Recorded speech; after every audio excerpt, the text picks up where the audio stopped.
চট্টগ্রামে পোলাও চালের দাম কেজিতে ২০ টাকা বেড়েছে।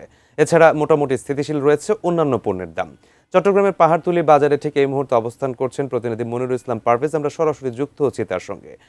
পারভেজ, বাজেট ঘোষণার পর অন্যান্য শাকসবজি, কাঁচামাল, কাঁচা বাজারের যেমন দামের খুব একটা তারতম্য ঘটেনি, চালের বাজারেও খুব একটা তারতম্য দেখা যায়নি, কিন্তু পোলাও চালের দামে কিছুটা ঊর্ধ্বমুখী দাম লক্ষ্য করা যাচ্ছে। চট্টগ্রাম থেকে আপনি সর্বশেষ কী তথ্য আমাদেরকে জানাবেন? আচ্ছা, প্রথমে স্যামুল জানেন কি, সরকার জীবনযাত্রার ব্যয় কমাতে উৎসকর কমিয়েছে কৃষি সহ ভোগ্যপণ্যে 60টি পণ্যে 0.5% করা হয়েছে। যেটা আগে 5% ছিল, সেটিকে 0.5% করা হয়েছে, যাতে জীবনযাত্রার ব্যয়টি কমে। তবে আমরা এই বাজারে এসে দেখতে পেয়েছি বাজেটের পরে কয়েকটি পণ্য, যেমন ময়দা কেজিতে 3 টাকা বেড়েছে, পেঁয়াজ মোটামুটি আগের দরেই আছে, পেঁয়াজ বাড়ছে বলা যাবে না। পোলাও চালটি প্রায় কেজিতে 20 টাকা বেড়েছে, যেটি আগে 40 টাকায় পাইকারিতে বিক্রি হতো, সেটি এখন পাইকারিতে প্রায় 60 টাকার কাছাকাছি বিক্রি হতো, সেটি খুচরা বাজারে গিয়ে 80 টাকার মতো হচ্ছে।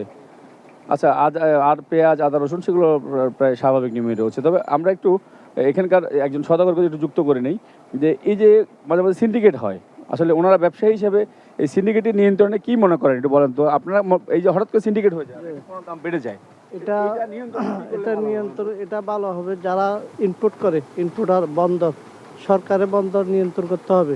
সে কত টাকা লাভ করবে, কত টাকা মালটা ছাড় দিবে।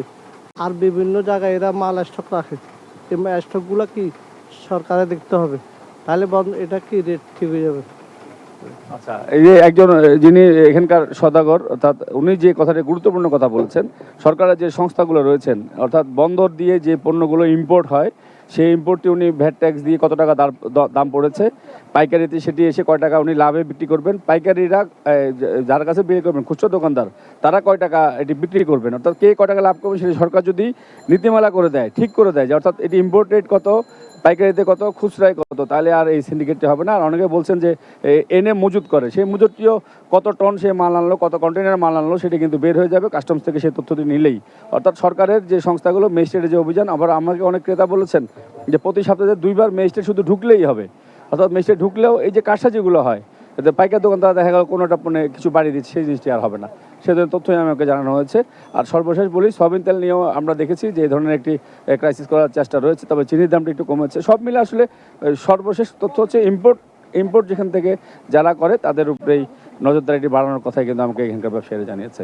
সাইমুল।